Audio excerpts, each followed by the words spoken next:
Okay, good morning, students.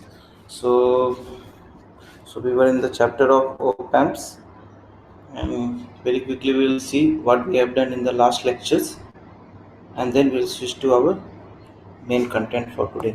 So we started with the op-amp, and we said it is a general purpose building block, and since it is widely used in each and everywhere, there are different configurations, and each configuration has their own applications, and these configurations vary because the op-amp have significant number of parameters which are depending upon applications.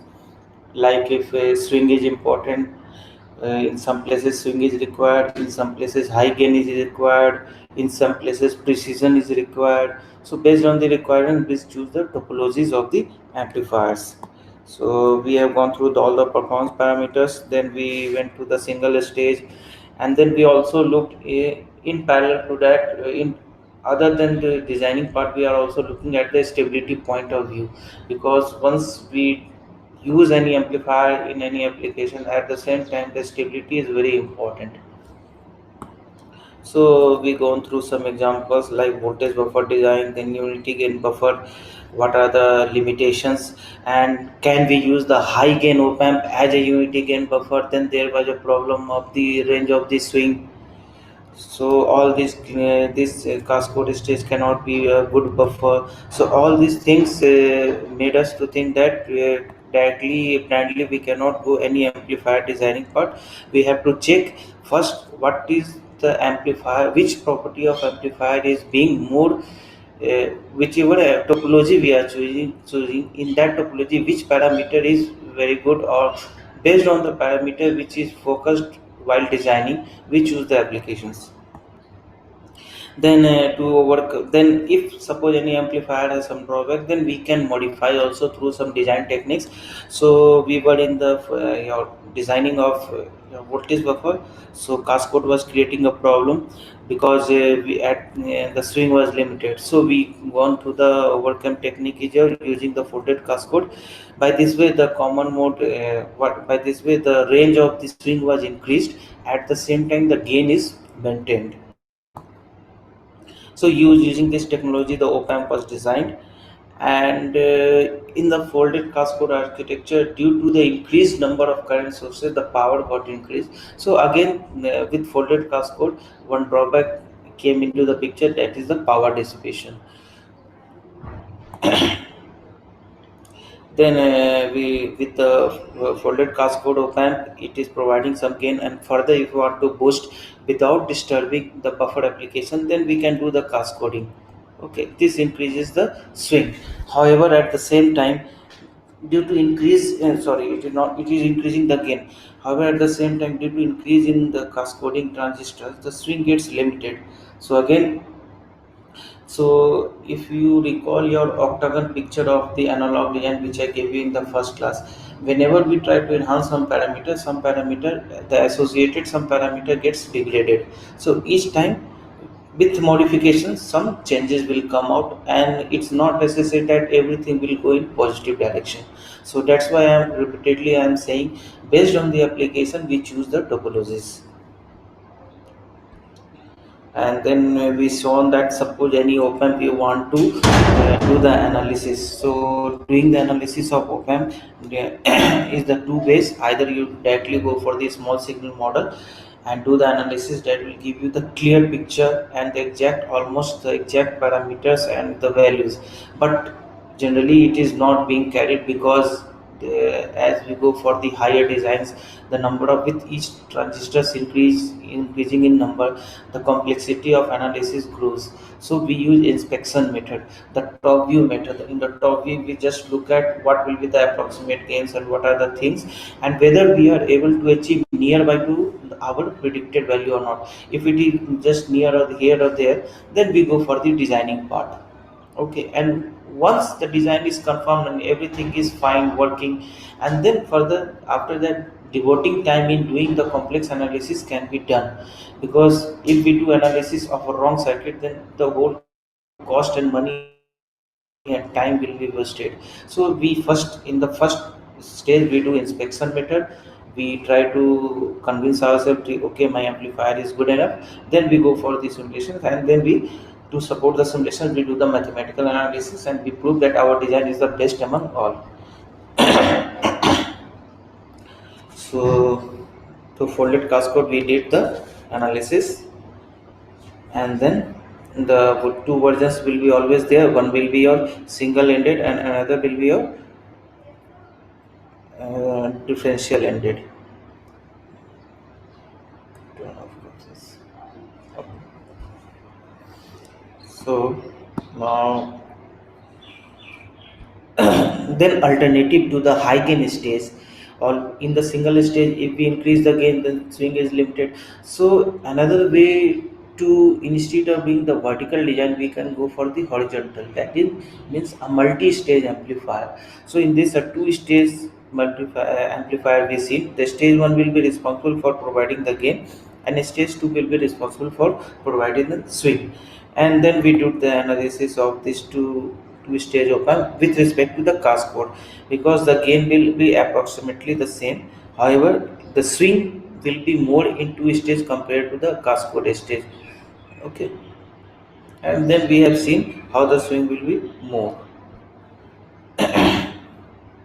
And then further, if suppose we need to increase the gain and at the same time we need a good swing also, so we will, since our amplifier is divided in two parts, the first part is responsible only for gain and the second part is responsible for the swing. So we will do the changes in the first part and we will achieve the desired gain without affecting the swing. So this was the approach shown here, that the gain was increased through cascading and the swing was not disturbed.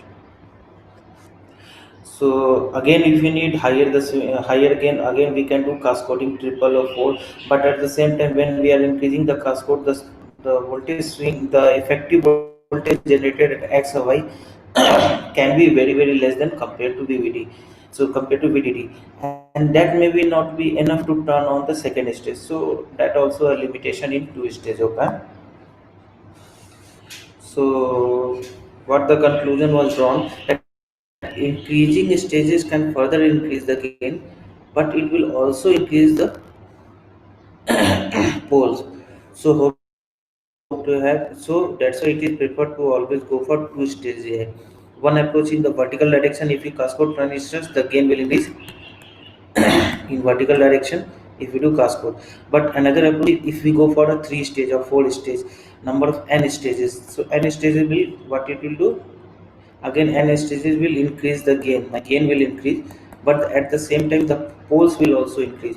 And once the pole will increase, then we have to take care of each associated pole, because pole is the dominant factor which decides the stability. All the pole must lie on the left hand side, otherwise the system will become unstable. Here unstable means your, in the output, your some oscillation or some peaks or some undesired your shoot up will be seen whenever you will do your, suppose, gain analysis. If you are doing some gain analysis and the curve is required like this, but due to instability, maybe the some peak or overshoot can come in the graphs. And that peak overshoot means nothing but the high current in the circuit, which can affect your the performance or even your amplifier. So now we'll go for the, instead of doing cascading, vertical cascading, or instead of going horizontally increasing stages, we'll see any other alternative is there or not. And as we have clear picture of how the feedback in, how the feedback roles, what is the feedback role in in the circuit, that in some topologies giving the feedback changes the impedance, and we have seen for certain topologies the impedances are increased, and for certain topologies the impedances are decreased. Now we will use that property of feedback in the circuit in order to improve the impedance. Once the impedance is improved, indirectly the gain will also improve. That we'll see here, one of the approach. So as the gain is decided by the first stage, the change in this can improve the gain without increasing the number of stages. So how? Now see, this is the cascade architecture. Okay, cascade means your RO1 will be boosted by RO1 into your GM2 into RO2. Okay, the intrinsic gain of this one. So this is the analysis shown here, that RO1 will be boosted by this factor. Okay. So now we'll do how it is calculated further. You see, if I out, we need to know here if I attach here test voltage and the given current is I out. So I out will be what? GM into VGS. GM into VGS is VB minus, let's say it is point X. The GM2 into VB minus. So effective ratio of the effective transconductance of this architecture is GM2, and then we have calculated the value. Now in this architecture, what is done? In the input of the M2 at this VB point, amplifier is given in between. This is your single stage amplifier. You can say like this amplifier is nothing but your common source. Let's say VDD, RD is there, and this Vin is nothing but VV. Okay, and the output is given here. Okay, this is a single stage amplifier. It is providing a gain A1. Okay. So now what we are doing, we are here sensing the complete here from whatever output is coming, we are sensing the output and giving back in a series fashion to the this VV point. So which type of which type of configuration it is? It is a voltage series configuration. We are sensing here total V out and giving here as the input. So what will happen? We have seen the property in this case. What happens? The impedance get boosted up. That you have to look. Okay, so here what we see here, that V in, what will be V into the this MOSFET here. If I write V in, what will be V in? Will be A1 into differential voltage, that A1 into VB minus Vx. So I can write the equation I out equals to GM2 into VGS, the same like earlier approach. So VGS is here what? V in minus Vx. So V in minus Vx. Now in place of V in, I have substituted this value, that is VB minus Vx, and assuming that gain is very high, so we can approximate by this one. And if I take the ratio of I out by VB minus Vx, I will get this value. This means what happens here? This GM2. So GM2 is boosted here. What is happening? GM2 is boosted by A1. Okay. So here GM2 is boosted by A1. So what will happen? Indirectly, it will impact my the overall output impedance. The output impedance will get an additional multiple factor of A1. So what happens? Just attaching an amplifier in a voltage series fashion, I can boost my impedance, and boosting the impedance will what it do? It will completely increase the total output impedance. Once the total output impedance is increased, then this means my overall gain will be increasing. That is nothing but GM into R out product. So here R out will increase. So the thing to see here is, by cascoding I am getting this one. If further I need to improve the output, I will do again the cascoding in this. So this will reduce our overdrive. But instead of using the standard approach, I have used the concept of feedback, and I have given back this signal. So due to the feedback property, the impedance, the transconductance will get boosted up. Boosting of transconductance means nothing but the boosting of output impedance. So this is one of the approach where we can increase the gain without affecting the your this one voltage swing in the first stage also. So using this concept, this type of architecture is also known as regulated cascode. Okay, this architecture is also called regulated cascode because it is the reason is it is giving the impedance boosting by a cascode feature. Because here seen here, if you see ROGM to RO2, this is the cascode property. Okay, and this A1 is due to feedback. So combining the two property, we say it is a cascode which is in a regulated fashion. So any mismatch here, and since it is a feedback, they will correct. So that's why it is called a regulated cascode. Earlier architectures are simple cascode architecture. So simple cascode means, if suppose my voltage VB, which is I am giving to cascode transistor, if that changes due to certain reasons, then my cascode may go into process from saturation to some other modes of operation. But here, due to the feedback connection, it will always try to remain in saturation. So that's why it is called a regulated cascode. Okay.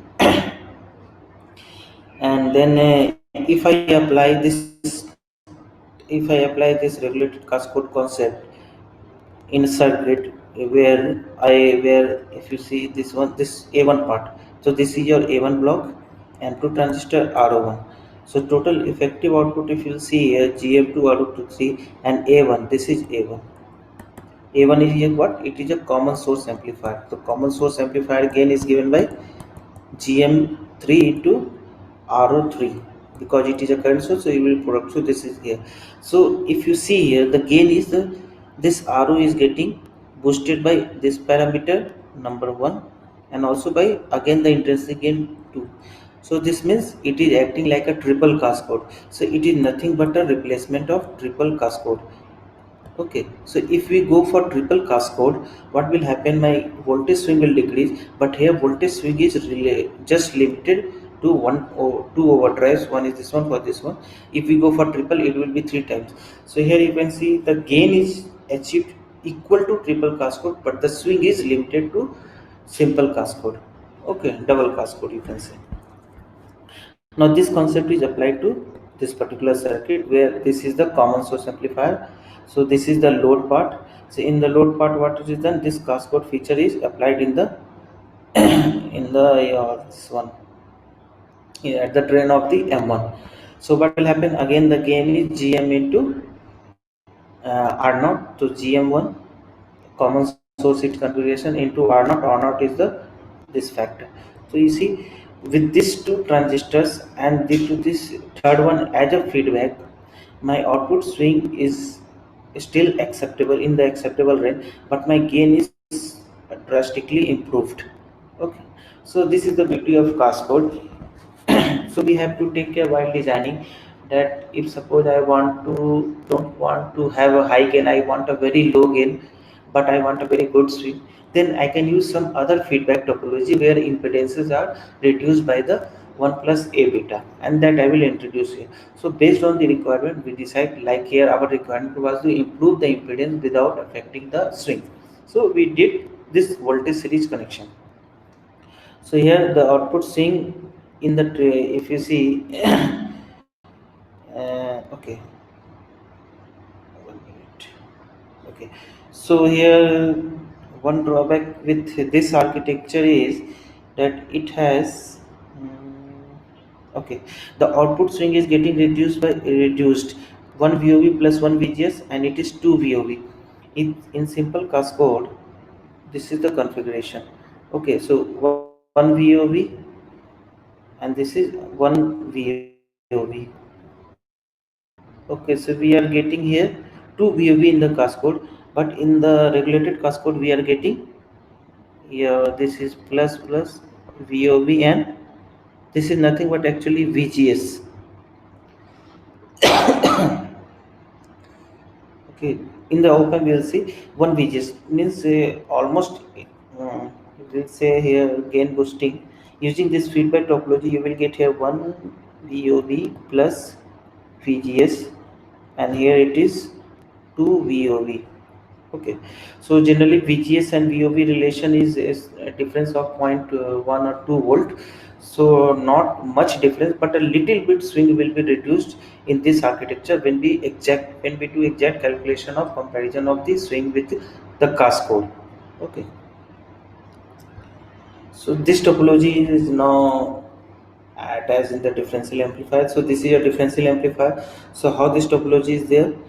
From the to the input, it is given via amplifier through the source terminal. Okay, so from this drain, so this is your cascade transistor. So the cascade input is given through the source terminal. So through the source, this will getting it. So here also this is the source. Through source, it is given back to this one. So the whatever the output of M4, it is given back to the gate of M4. Okay. So this is the differential amplifier topology. Further, if suppose we are doing the designing of your differential amplifier, definitely the if we divide circuit in two parts, the two parts must be equal. So a simple amplifier also can be a single one amplifier with a complementary output can be used instead of using two amplifiers. So complementary outputs, so that is shown here. So complementary output means what? Nothing but a simple differential amplifier. So here it is transistor level implementation. So this is, if you see here, this amplifier has two inputs like here X and Y. So it is showing the differential nature, And complementary output means this will be a common source with complemented outputs. So it is a common source, and biased with a constant ISS2 current, and the output of this amplifier is the input to the M3. So this is the transistor level implementation of this circuit. Okay, so this is differential amplifier with regulated cascode. Okay, now further this is done in op-amp. If in a complete, that was a differential amplifier. Now in op-amp, how we can use this gain boosting technique? This technique is called also called gain boosting technique. So here, if you see in op-amp, this is a cascode op-amp. So this is a cascode op-amp where we have used this technique. The cascode transistors input are the outputs of from it their sources in the input section, and also in the load part the same configuration is there. So effectively gain is very high, and this is implemented in folded cascode.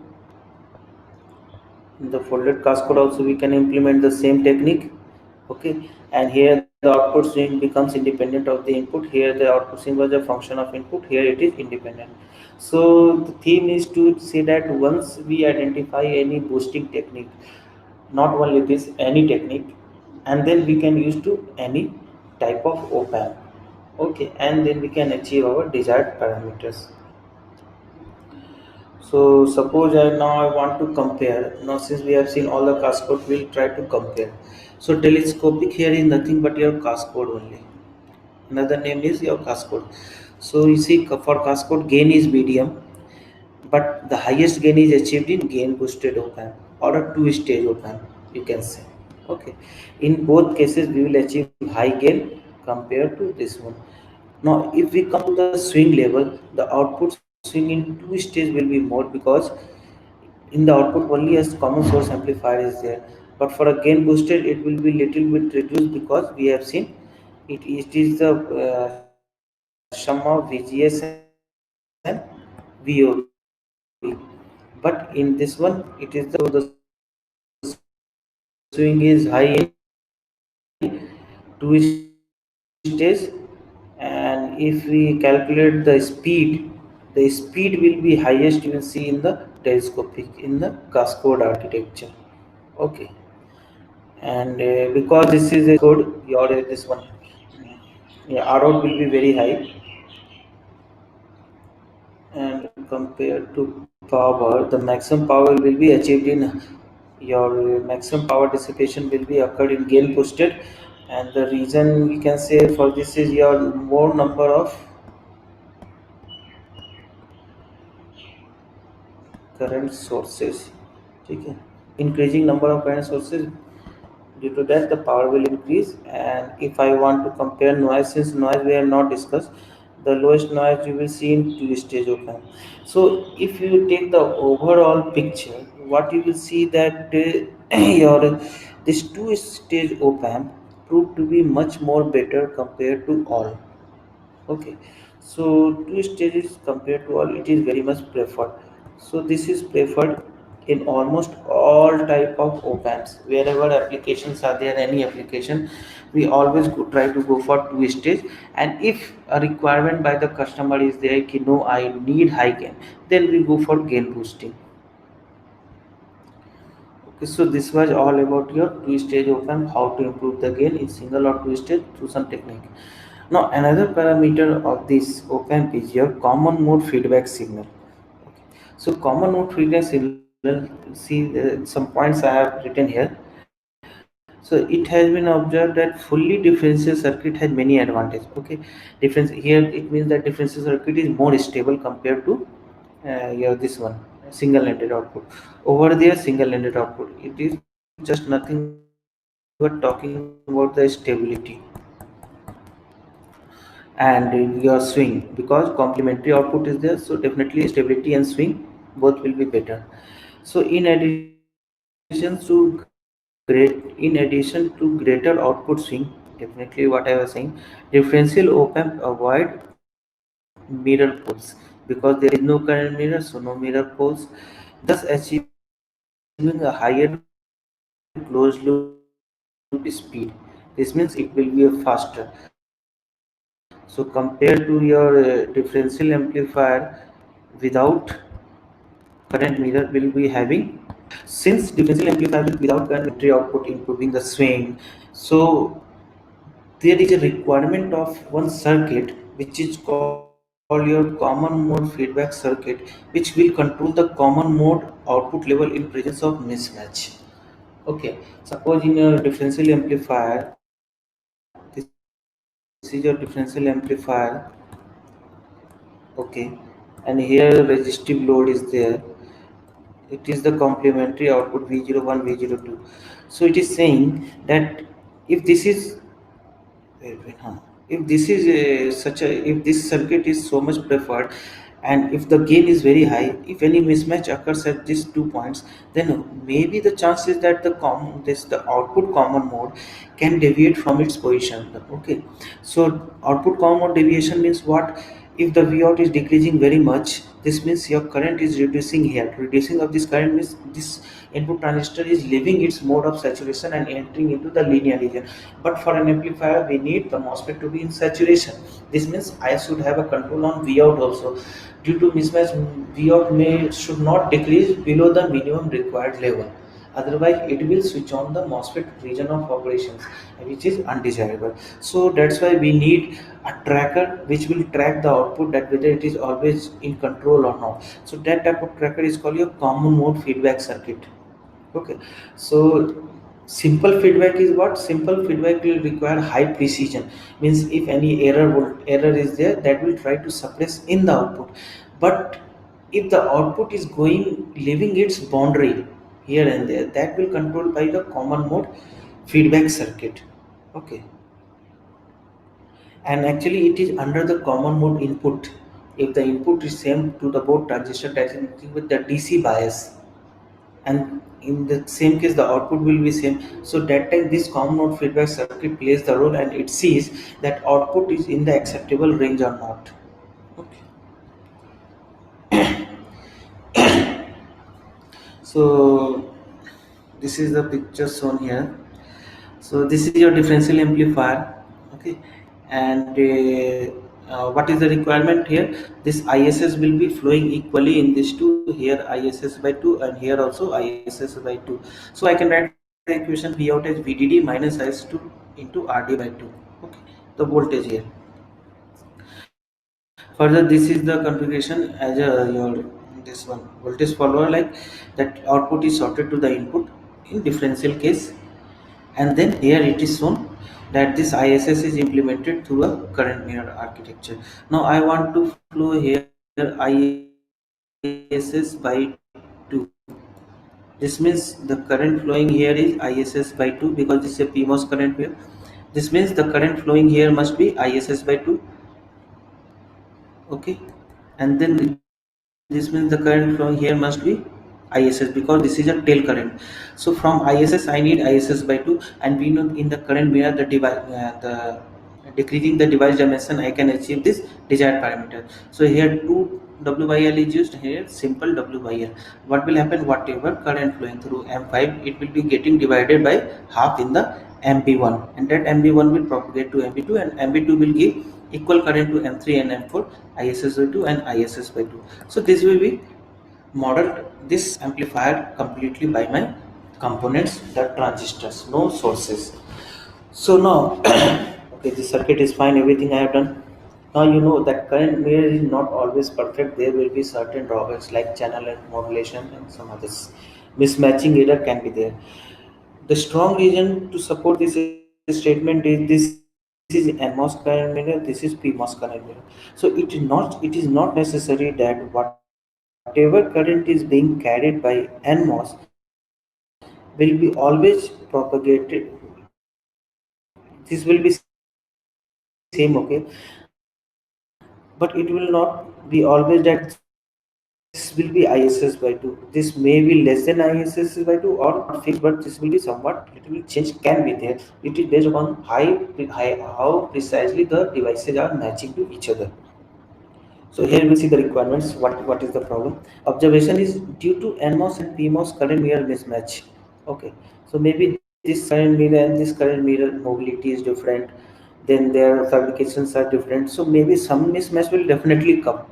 Okay, due to this mismatch, the current replicated here, ID 3 and 4 may not be equal to ISS by 2, which is our requirement. It may not be equal to ISS by 2. This means what? Now there can be two cases. Either this can be greater than ISS by 2 or it can be less than ISS by 2.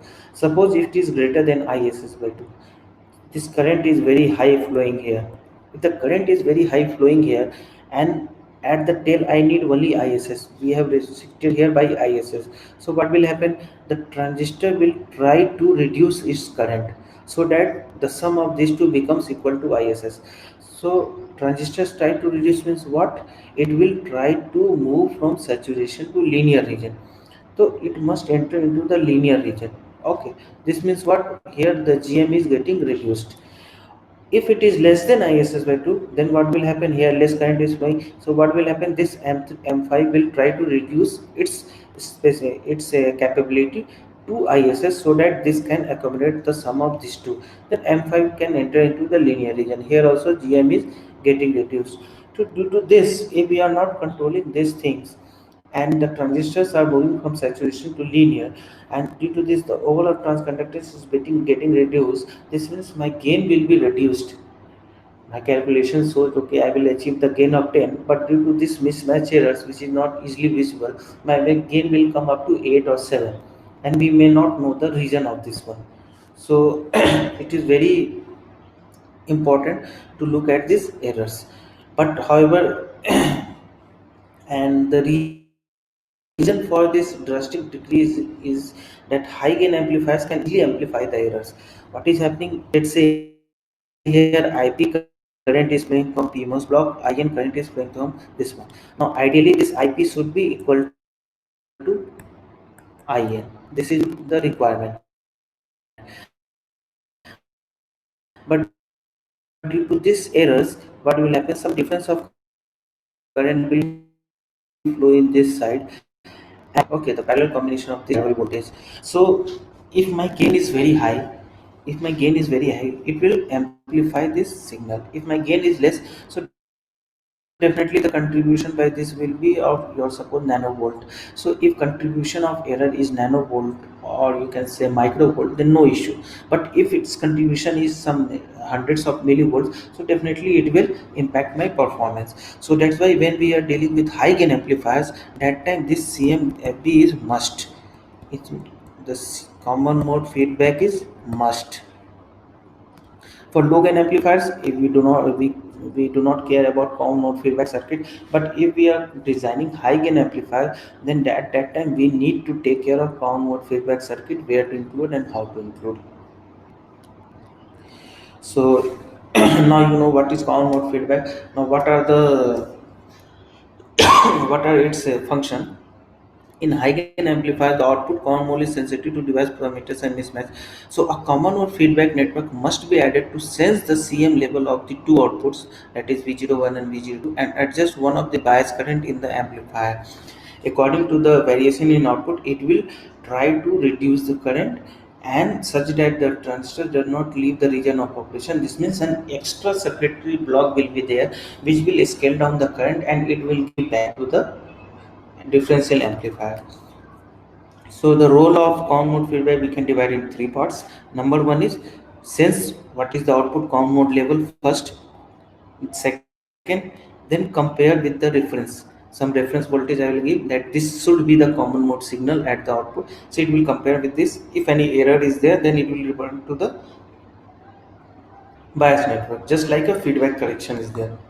So this is the differential amplifier circuit. From the two outputs, the common mode level is sensed and it is given back to an amplifier where reference voltage comparator, it is a comparator, it will compare, and if any error is there, it will what it will do, it will control the tail current. Either way it can control this also. Okay, so there are two approaches we have seen. ID3 4 can be less than or greater than, so you can accordingly you can give here or here, it depends. Okay, So this, now one thing to note here, we are not talking about the single ended output. We are always taking about around the differential output. Okay, because we have to compare, and comparison means compare can be done with two input, two signals. When we do comparison, we need two signals, and two differences is possible only differential amplifier without current mirror. So that's why common mode feedback circuit is applied to the your this one differential amplifier with your complementary output. However, there are certain other reasons also with respect to the your impedances in the current mirror. So that is not the point to discuss here. So I will not go in detail in that part. Just will focus on this common mode feedback in differential amplifier circuit. Now we know this block. Now the thing is how to sense the common mode differences. So one of the approach is the resistor divider network. It will sense the V out Cm. Now what is V0 Cm? If you recall your previous classes, V0 Cm is given by V01 plus V02 by 2, the average of this one under the common mode input signal. So if I do like this one, then what will happen to V out Cm? Just we'll do some calculations here. I will show how we are designing. Let me get some space to do.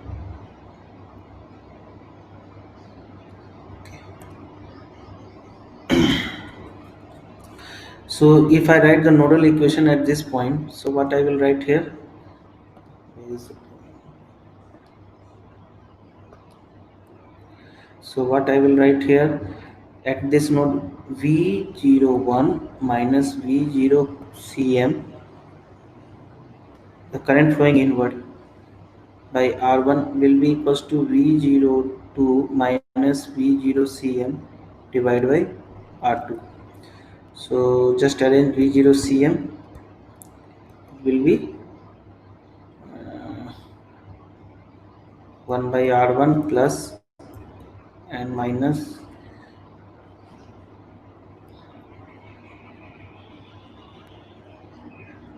V0 Cm, V01 minus V0 Cm by R1, V02 minus V0 Cm by R2. Sorry, plus will be equals to 0. Okay, writing the nodal equation. So I can write here 1 by R1 plus 1 by R2 will be equals to V0 by R1 plus V02 by R2. So rearranging, what I will get here, V0 Cm is equals to R2 into V01 plus V02 into R1 by. So if R1 is equals to R2, what will happen? If R1 is equals to R2, what will happen to V0 Cm? So V0 Cm will be equals to how much?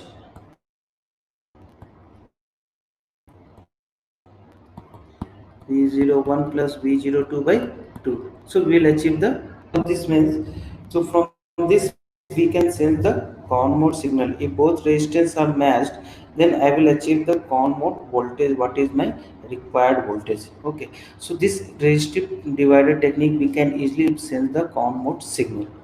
Okay, so this technique is used in your sensing the output, and controlling is done through the comparator here. So I have applied this one in the circuit one. So we have seen we can control either the tail current or the load. So this is a folded cascade architecture. So this is a folded cascade. So here, from here resistor divider, we are sensing the output, giving back to the comparator, and comparator, the whatever error it is controlling the tail current at the bottom. Tail current, not we can say at the bottom section. Okay. Or another way is, instead of controlling this load, because this is connected to this one, this is nothing but the load, we will control the tail current. So tail current is controlled here. So either way we can give the correction error in order to compensate. Okay, so this way we apply the common mode feedback circuit in this. Now suppose you have two stage, if you are designing, then again we have two domains to control the errors. One is either you can do the controlling at First of all, where is the output? Here, and here is the final output. And where can be the chances of error? Chances of error can be at this node, or we have to control which node, or we have to control, or we can control V out is, because this is the input transistor, so this is the load where the error can come. So this is their ID34. So either it is the option 1 is here, or option 2 is here. So both ways. So here the option 1 is here, it is controlling M7 M8. So here option 1 is opted, I will control the M7 M8 transistor, or somebody will say no, I want to control the tail current, so option 2 is here. In both the cases, we can apply the common mode feedback in any one of the way, and just sense the two output, and through the amplifier comparator we will say the difference, and it will control the your how it will control how to manage the error. Okay, so this was your controlling of output. Now comes the input range limitation. Now we have seen in the voltage buffer application the range of input. When we are designing unity gain wafer, the range of input decides the range of my common mode output. So this was the basic, actually, the configuration. So we can go for voltage cascade. So what we have seen, the input common mode level may need to vary a wide range of application. Now we have seen as two stage of, and when we are designing this single stage, we are getting some 0.3, 0.4 volt swing. If we are going for cascade, we are getting 0.1 volt. But suppose somebody asks that no, I want a voltage mapping of 1 volt, and that too with low supply, then how to go? So input range limitations are there. So we can also control that input range limitation like we are controlling the output. How it is done? But we'll see the requirement that voltage buffer design where the range of input commonly decides the output swing. Voltage swings are limited by the input differential pair rather than the output cascade branch. Suppose we are going for folded cascade. So input range here is limited by what? Voltage swings are limited by the input differential pair instead of cascade branch. This is the cascade branch, and this is the input pair. So if I want to see the swing, so V minimum is nothing but V out minimum, because it is a unity gain. It is what will minimum? This VGS and this overdrive, VGS and this overdrive. So here, if we are doing the cascading and improving the gain, it will not restrict the application of voltage buffer. It was a problem with simple cascade, but with folded cascade, it is not a problem. So this means if we go for folded cascade, we can easily design the voltage buffer, but at the same time the limitations will be imposed by the input differential pair, that the VGS and the overdrive pair. So if my input voltage is less than V minimum, suppose if I give input lesser than this, then what will happen? Which will result in low GM. Okay, this means if I am designing a voltage buffer, so before designing I need to ask what is the input minimum input I can give, then only I will give, because by mistake if I give low input, and that time my gain may not come what was written in the data sheet, and that the reason is the transistor will enter into the linear which will give you low GM. So we will say, if the user is not aware that he has restriction of input, then he will claim that your amplifier is not proper working because it is giving low gain.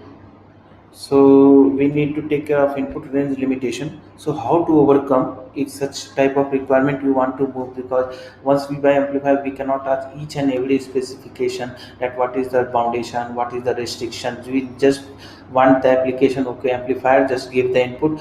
We, if we are flexible to the input that we can give any input millivolt to megavolt, then we are very happy.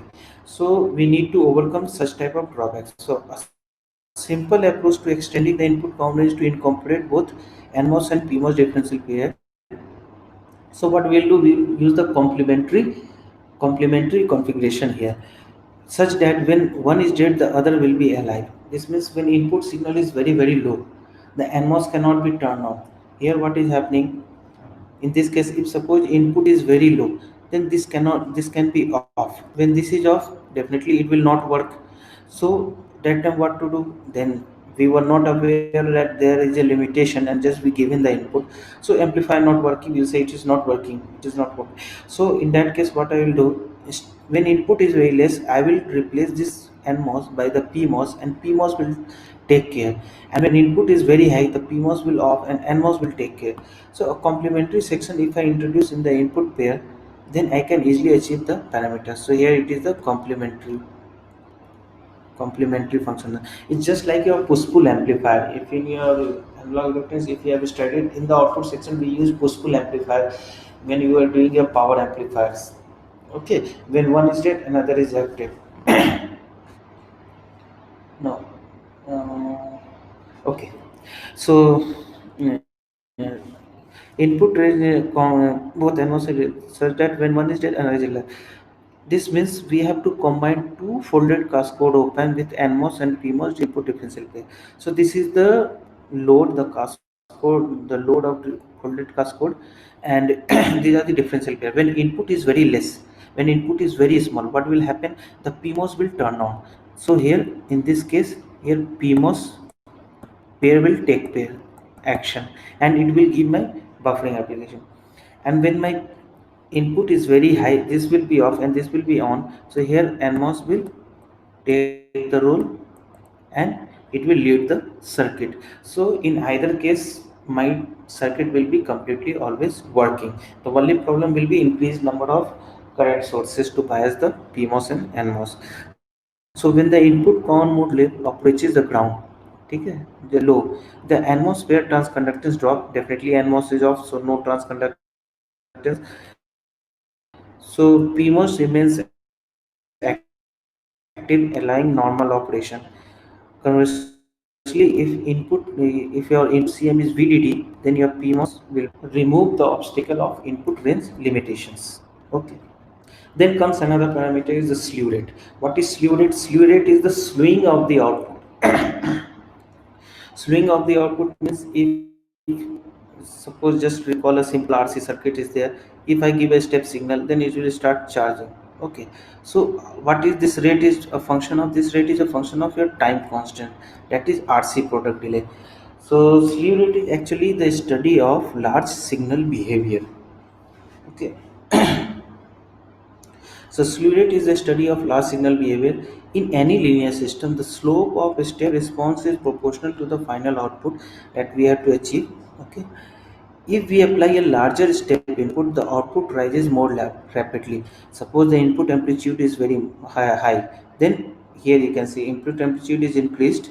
So what will happen? A very quick this one charge will start, because slope of this one is based on the magnitude of the input signal. Okay. So if the input amplitude signal says doubled the parameter, and if all the parameter is constant, the output signal level must double at every point, leading to twofold increase in the slope. So if we say the linear system, linear system means output should track the input. Okay, changes in the input. So here small amplitude, so small slope, less slope. Input increases, the slope should increase. This means if I give a multiple of 2, this also will be a multiple of 2. If it is a linear system, it should happen like this one. Okay, but in practical it does not happen, because once the charging starts, the slope becomes independent of the changes in the input. It just see what is the final what is the magnitude of input and decides the slope, and it start doing its work. But in between, if any change I do, then it will not respond immediately, but after some time it may respond. So that it means it is slewing, it is slow to the instantaneous change in the input. So slewing in an undesirable effect in high speed circuit that process large signal. So for a small signal it is okay, but when the magnitude is changing drastically from 1 second, at 2 seconds it is 10, at 2.5 seconds it is 12, 13, like this. If it is increasing, then it is very difficult for the circuit to track each time the input. It takes some time to track the input, and that time makes the circuit slow. So when we are dealing with the high speed circuit, this type of slew rate is a major point to concern. So it is an undesirable effect, undesirable in the high speed circuit. This, so now we have studied the small signal bandwidth. So maybe the small signal bandwidth circuit may suggest a faster time domain response. If suppose the small signal bandwidth is very high, you will say, oh, it is very fast because my bandwidth is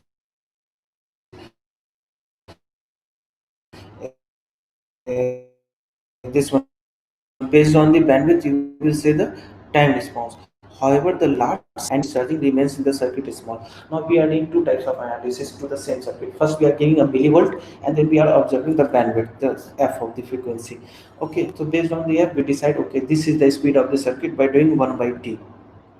Okay, but that is restricted to your millivolt signal. But what happens when we give the volt signal, when we are doing with the volt signal, when the large signal? So in that case, large signal case, the current being given to the dominant pole is not much enough so that it can do quickly charging and discharging, so due to which there is a time response change. So it is difficult to say that the time response characteristic achieved by small signal bandwidth will be the identical to the time response characteristic achieved by the large signal under the large signal. Okay, so that's why we need to study the slew rate. As the input output relation during slewing in non-linear. Now you see input is the sharp transition is there, but output is a somewhat like ramp. So since it is a non-linear, the output of a slewing amplifier exhibits a substantial distortion. So there is a most probably in amplifiers there will be a distortion because of this slew rate issues. So here it is shown that this is an op amp, and in this op amp, if we are increasing the amplitude, what is happening? Earlier it is giving with low small signal, it is exponential nature, but when we are increasing the amplitude, it is somewhat becoming like a linear, the ramp signal. So but what is happening? For low amplitude step signal, output is exponential. However, with increase in step, the output changes to ramp signal with constant slope, now once this slope becomes constant, means it is independent of input, it is independent of input. Once it is independent of input, means it will not track whatever change occur again in this. If again in this will be very difficult to track unless it reaches some final value. So what is the slew rate? Slew rate is the slope of the ramp signal. Slew rate is the slope of the ramp signal. Slew rate is given by dv out by dt. Okay, so that's why slew rate is also very important parameter for your NMOS, your P circuit. Okay, now we are about to end only last. So this is the op amp and slew rate shown here. If suppose a positive signal is there, this will be the path. If the negative signal is there, this will be the path, and out of phase the slew rate will come here. The slew rate, if you see, both are the dependent upon ISS and CL, independent of the input signal. So due to this there is a non-linear mapping of input to the output, and a slew rate comes in picture. And lastly, the supply rejection ratio. The power supply rejection ratio occurs because op-amps are most often supplied from the noisy lines. Okay, in an IC, if suppose in an IC mixed signal there is a digital circuits also and your analog circuits also, so they may not be working on the same supply. So we do some DC level shifting, and due to which the noise can come with the supply. So my circuit should be able to reject the noise also at the same time. So your power supply rejection ratio is defined by the gain of from the input to the output to out divided by the gain from the supply to the output. So method of calculation of power supply rejection ratio is the taking the ratio of V out by V in to the V out by VDD. Now suppose this circuit if I am taking, so under symmetry what will happen? This X and this V out will be same. Okay, and since it is a diode connected, what will happen? A less drop will be there, this voltage and this voltage will be almost same. So if I take, and this are same, this and this are same, this means what? V out and VDD will be almost same. So for this circuit we can say that V out by VDD is 1. So if I need to calculate what is PSSR, so PSSR given by the ratio of gain of the amplifier to the ratio of V out by VDD. Now in this case V out by VDD is 1, and in this is your current near load of a differential, which is given by GM of 1 or 2 into R O of 2 or 4. So PSSR is given by this one divided by 1, that is your GM and into ROP parallel RON. So this is your power supply rejection ratio, and that's the end of this chapter op-amp. So we have seen how to design the op-amp and how to improve the parameters. Yet there are n number of topologies to improve the parameters. This was one of the approach to design a two-stage op-amp and to control the parameters of this. Okay, so I think we have gone more than an hour.